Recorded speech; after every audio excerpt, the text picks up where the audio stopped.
Good morning, everybody. It's August 11th, 2026. Hope you're doing great wherever you're watching from today. So there is breaking news right now that after 8 straight nights of silence, the U.S. military just went right back after Iran. And this time, the target set is something a little different.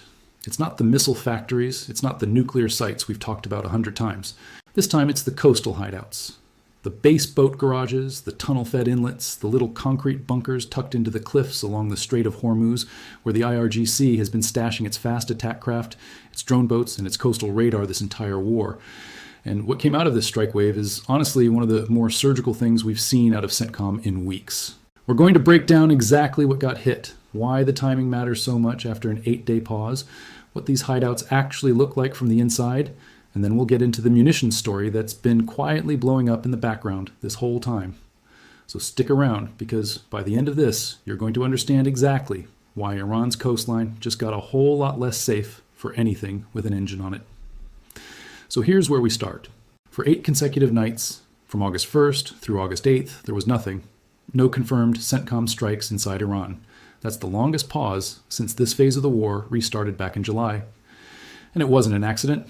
The president had reportedly canceled a threatened multi-day campaign late on August 1st, and everybody was left wondering what that meant. Was it a signal to Tehran that maybe there was room for one more round of talks? Was it a logistics pause to let the fleet rearm? Or was it something else entirely? Well, into that silence fell a strange little episode out on Qeshm Island. Iranian state media reported that their forces had, quote, confronted unspecified hostile targets near the entrance to the strait, producing 2 audible explosions. And then, almost immediately, a local Iranian official, the deputy governor of Hormozgan province, came out and said, no, actually, nothing happened here. No strike, no incident. We're investigating. So you had one arm of the Iranian government basically contradicting the other in real time. And that's the kind of moment where you know something's not adding up on their end, right? Either they got hit by something they don't want to admit to, or their own coastal defense network is so jumpy at this point that shadows on the water are turning into explosions and press releases. And that's really the emotional backdrop heading into this new wave. 8 days of nothing, one unexplained explosion nobody in Tehran can agree on. And then bang, the United States comes back in hard. And this time, aimed almost entirely at the coast. So let's talk about what actually got hit, because this is where it gets interesting. Based on the pattern we've seen from CENTCOM all war, and consistent with what's being reported out of this latest wave, the target list reads like a checklist of everything Iran has used to harass shipping in the strait since this thing kicked off back in February. Coastal radar sites, small boat pens, command and control nodes tied to the fast attack craft squadrons. And for what CENTCOM has said is one of the first times at this kind of scale, one-way attack sea drones being used offensively against Iran's own boat network, not just defensively to screen the fleet. Think about that for a second. The U. S-Navy has spent this entire war using surface drones, mostly as pickets, mostly as eyes and ears out in front of the carrier groups. Now they're apparently being used as strike platforms against the exact kind of small, fast, hard-to-hit boats that Iran has been using against everybody else. That's a role reversal, and it's a pretty elegant one if you think about the economics of it, which we'll get to. Now let's talk about why coastal hideouts specifically, because a lot of you are probably wondering, why not just keep hitting the missile factories? Why not go straight back at the nuclear sites? Well, here's the thing. Iran's larger fixed infrastructure, the surface-to-air missile batteries, the big radar arrays, the known ballistic missile depots, most of that has already been worked over repeatedly since Operation Midnight Hammer and everything that's followed it. What's left is the stuff that's small, cheap, dispersed, and deliberately hidden in plain sight. And nowhere is that more true than along the southern coast. Bandar Abbas, Bushehr, Chabahar, Jask, Konarak, Qeshm Island, Bandar Sirik. These are names you've heard me say probably a dozen times this year, and there's a reason. This stretch of coastline is basically Iran's entire asymmetric navy, hiding in caves, hiding in what look like ordinary fishing structures, hiding under camouflage netting a few hundred meters from actual civilian neighborhoods. Picture what one of these hideouts actually looks like. Because I know a lot of you have asked, how does Iran keep producing boats and drones no matter how many times we blow up their bigger stuff? Well, imagine a little concrete structure built right into a hillside or a rock outcrop along the coast, barely bigger than a 2-car garage. It's got a roll-up door, sometimes literally a door that looks like it belongs on a boat storage warehouse anywhere in the world. Behind that door, you've got 1, maybe 2 fast attack craft, small, low freeboard, decked out with a couple of inboard engines, and just enough electronics to receive targeting data or control a drone. It's basically a base boat with a War Department budget. And that's the tactic. Keep it small, keep it cheap, keep it dispersed, and make it so that even if you find and destroy one of these hideouts, there are another 50 just like it up and down the coast. It's the exact same logic Iran has used with its ballistic missile bunkers dug into mountainsides further inland. Multiple entrances, multiple exits, connective tunnels running underneath, so that taking out one access point doesn't actually kill the capability, it just forces them to reroute through another door a few hundred meters away. And that's where the tunnel network comes back into this story. We've talked before about how Iran's interior missile bases are laced with interconnected tunnels, and the coast is no different. A lot of these boat pens tie back into a shared underground supply and maintenance system, which means a strike that just cratered the visible entrance might not have actually killed everything sitting behind it. That's part of why CENTCOM has leaned so heavily on precision-guided munitions for this kind of target set. You're not trying to level a mountain, you're trying to collapse a specific access point or catch a boat mid-transit before it can duck back under cover. Something in the 250 to 500 pound class, a GBU-39 with its GPS guidance and extendable wings, or a Hellfire off a drone that's usually plenty to take out one of these smaller hideouts or a boat sitting exposed on the water. You don't need a 2,000 pound bomb to sink what's basically an armed skiff, and honestly, you don't want to waste one, because every munition in inventory right now matters a whole lot more than it did back in February. Which brings us to the part of this story that's been quietly getting louder for weeks now, and that's the munitions question. Reuters and CBS News have both reported, citing defense officials, that the U.S. military's THAAD interceptor stockpile is down roughly 80% since this phase of the conflict kicked off on February 28th, and Patriot interceptor stocks are sitting at around half of where they started. On top of that, there have been reports that the Army's offensive missile stocks, the Army Tactical Missile System, and the newer Precision Strike Missile are close to fully expended. Now, the Department of War hasn't put out an official statement addressing force posture on that. What we did get was a reaction from the president, who said the, quote, leakers of what he called treasonous statements are being hunted down, while separately denying that the U.S. is running low on weapons at all. And there's reporting that White House officials suspect the leaks are coming from people inside the building who don't want to see this war continue. So think about what that actually means operationally, because I think this connects directly to why the target set shifted to the coast this week. If your high-end interceptor stocks are strained and your long-range strike missiles are thin, the absolute last thing you want to be doing is burning exquisite, expensive munitions on cheap, low-value targets like a boat shed with one skiff in it. What you want is exactly what we're seeing: precision, but low-cost weapons, drone-delivered strikes, small guided bombs, and now apparently one-way attack sea drones, essentially unmanned surface vessels rigged to detonate on contact, used against Iran's small boat fleet. That's a very deliberate economy of forced decision. You save the exquisite stuff, the standoff missiles, the big interceptors, for the threats that can actually kill a warship or bring down a fighter. You use the cheap stuff on the cheap threats. And Iran's coastal hideouts, whatever they lack in scale, they make up for in volume. Which means this is exactly the kind of target set where a cost-effective platform actually makes the most sense strategically, even before you get to the munitions shortage story. Now let's talk about why this matters for the blockade, because that's the other half of this. Remember, the United States has had a naval blockade on Iran's port since April 13th, and by CENTCOM's own numbers, that's been costing Iran somewhere around $500 million a day. 85 vessels intercepted so far, 3 actually seized, and Lloyd's List has separately tracked something like 26 vessels that have managed to slip through anyway.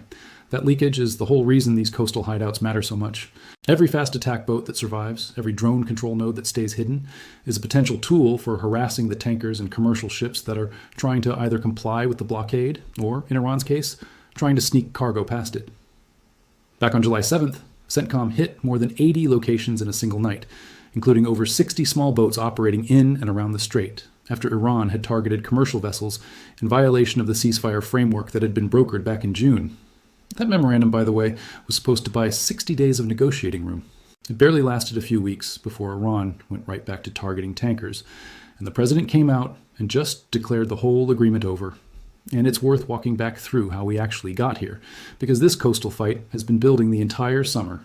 Back in early July, after Iran hit a trio of commercial ships transiting the strait, CENTCOM resumed strikes with a statement that's basically become the template for every release since, that U.S. forces struck Iranian air defense systems, command and control networks, coastal radar sites, anti-ship missile capabilities, and dozens of small boats, specifically to degrade Iran's ability to keep attacking international commerce.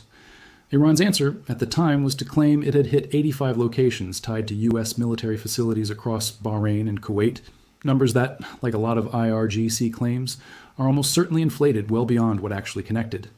That's been the rhythm of this entire war.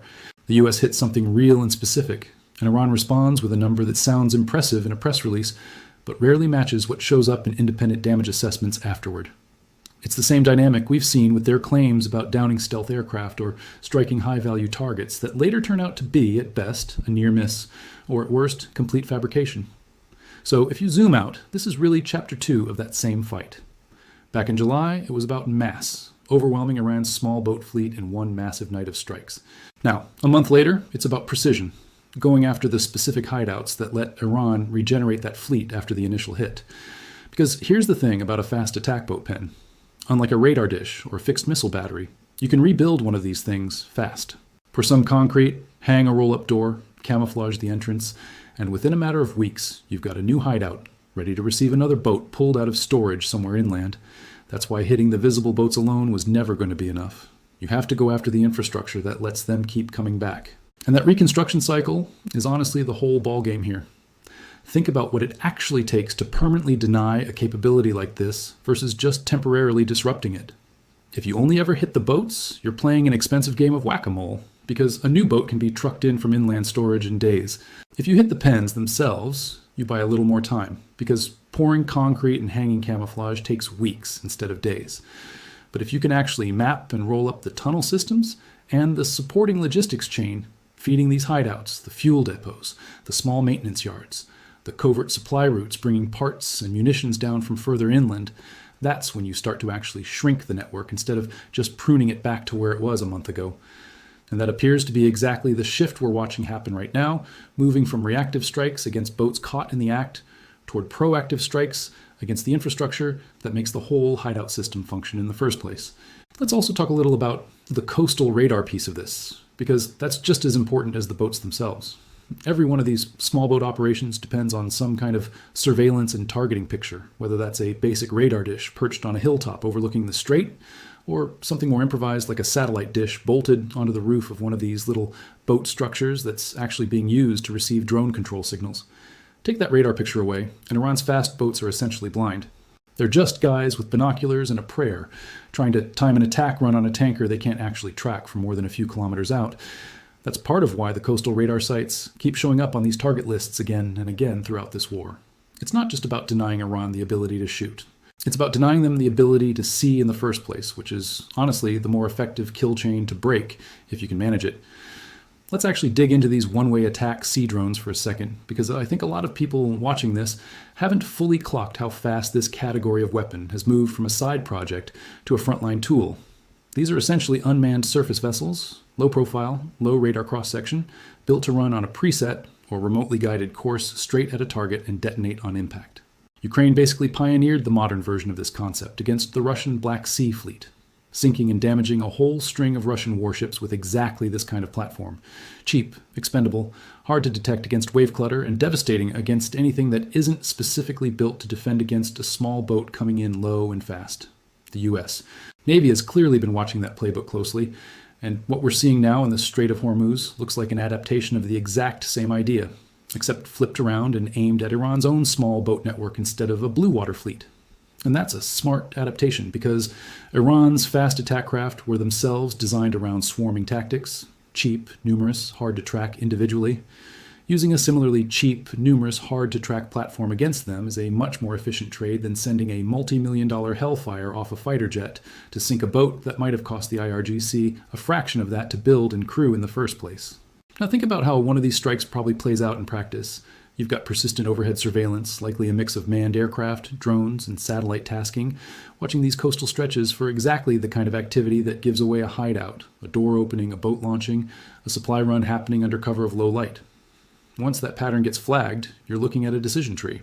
If it's a fixed structure, a boat pen, or a radar mount, that's a job for a precision-guided bomb, something in the Hellfire or GBU-39 class, small enough to be economical, precise enough to take out the specific structure without wasting a bigger weapon on it. If it's a boat actually underway, trying to slip along the coastline or make a run for open water, that's increasingly where these sea drones come in, because a manned aircraft has to commit fuel, weapons, and pilot risk to chase down a small, fast-moving contact, while a sea drone can just be positioned and waiting, effectively turning the hunt into an ambush instead of a pursuit. Now here's a piece of this that I think gets overlooked, and it's the human logistics side of running one of these hideouts. These aren't manned by regular Iranian Navy sailors most of the time. A lot of this fast attack craft network, especially anything tied to harassment operations in the Strait, runs through the IRGC's naval wing specifically, which operates somewhat separately from Iran's conventional navy. And the IRGC has leaned hard into treating this as almost a franchise model. Small crews, minimal training overhead, cheap boats, and a whole lot of dispersal so that losing any single node doesn't meaningfully hurt the network as a whole. It's the maritime version of the same proxy playbook we've talked about with their drone and missile forces. Keep everything small, keep everything replaceable, and force the other side to spend enormous amounts of intelligence and munitions just to keep pace with something that, individually, barely costs more than a used pickup truck. Let's shift for a second and get into the global roundup, because there's a lot happening outside of Iran this week too, and some of it actually connects back to the bigger picture here. Ukraine's general staff announced that Ukrainian forces struck a Russian petrochemical plant more than 2,000 kilometers from the border, which President Zelensky called a very significant achievement in his evening address. Think about that distance for a second, over 2,000 kilometers deep into Russian territory. That's not a border skirmish. That's a statement about how far Ukraine's long-range strike capability has come, and it puts basically every piece of Russian industrial infrastructure west of the Urals within theoretical reach at this point.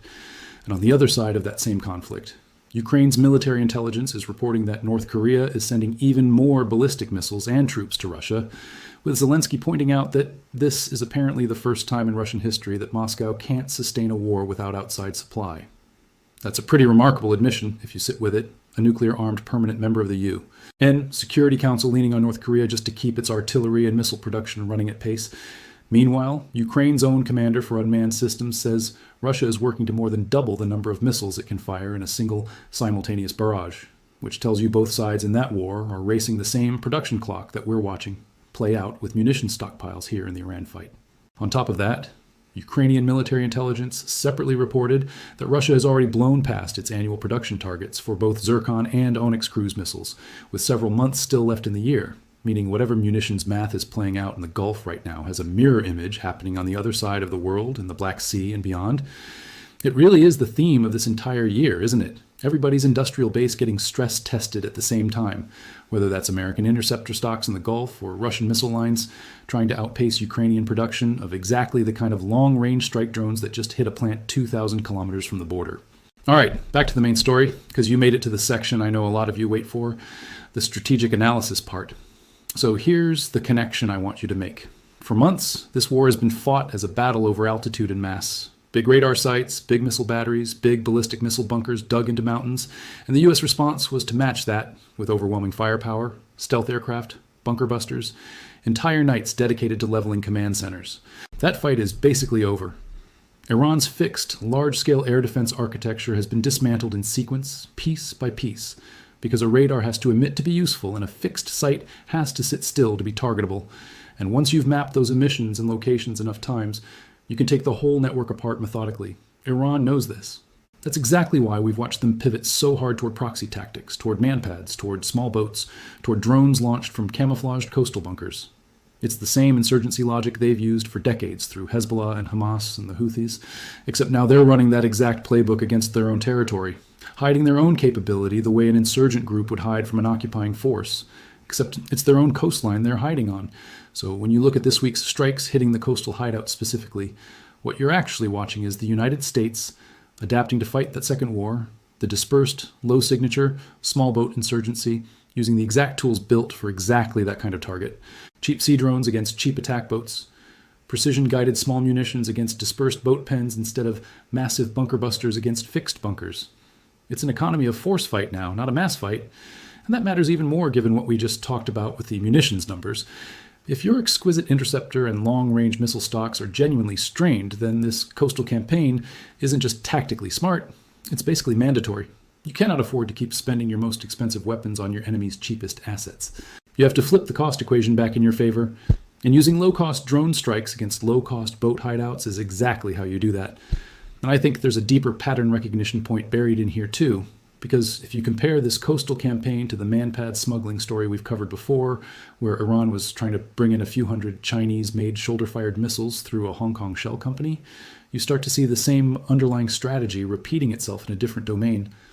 In the air, Iran gave up trying to contest altitude with fixed radar and big surface-to-air batteries, and pivoted to passive, dispersed, disposable threats like man-pads that don't need to emit anything to work.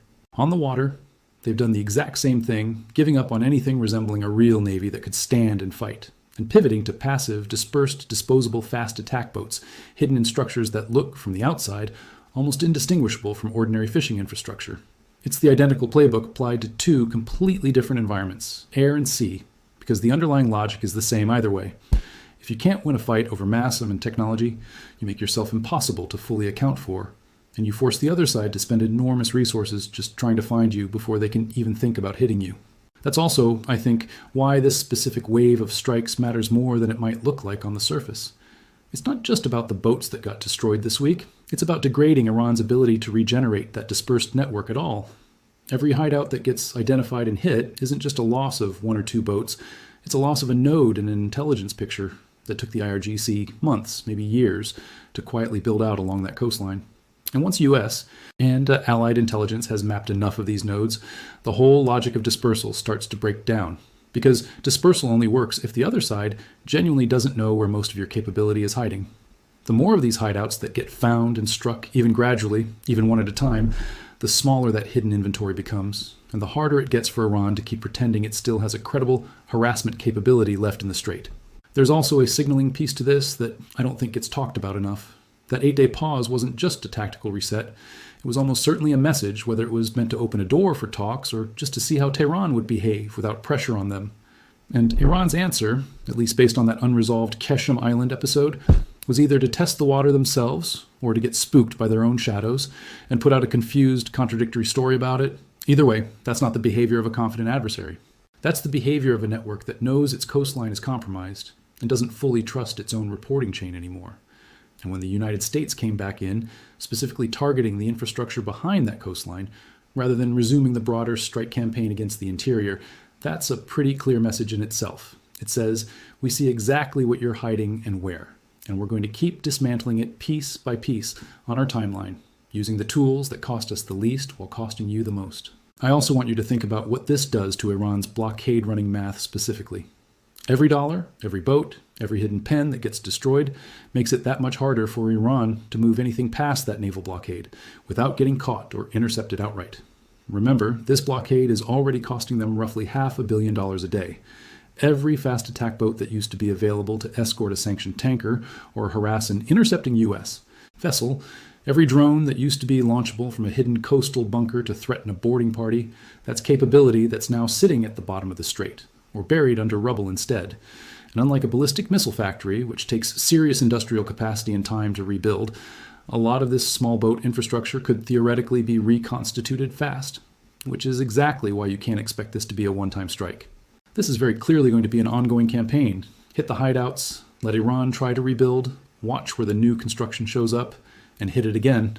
That's a grinding, patient kind of warfare, but given the munitions constraints we just talked about, it might honestly be the most sustainable way to keep pressure on, without burning through the stockpile you need for a genuine high-end fight, if one ever comes.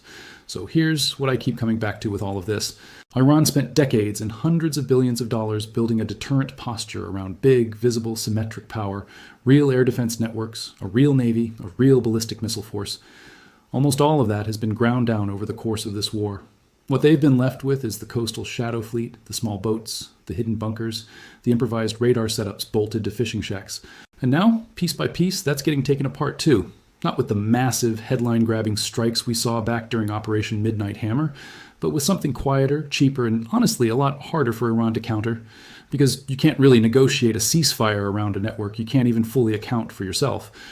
And I think that's ultimately the story underneath the story this week. Everyone's been watching this war for the big, dramatic moments, the nuclear site strikes, the leadership targeting, the massive nights with dozens of aircraft in the air at once. Those moments make for great footage, but wars like this one are actually won or lost in the quieter grind. The unglamorous work of mapping a coastline meter by meter, cataloging every boat shed and radar dish and tunnel entrance, and then patiently taking that inventory apart piece by piece until there's simply nothing left to disperse. That's not the kind of campaign that produces a single dramatic headline. It's the kind that, 6 months from now, you look back on and realize Iran's entire coastal harassment capability just quietly stopped existing. What do you guys think about this shift toward hitting the coastal hideouts specifically?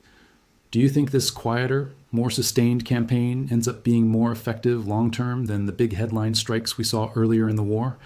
Let me know what you think in the comments. I'd genuinely love to hear your take on it.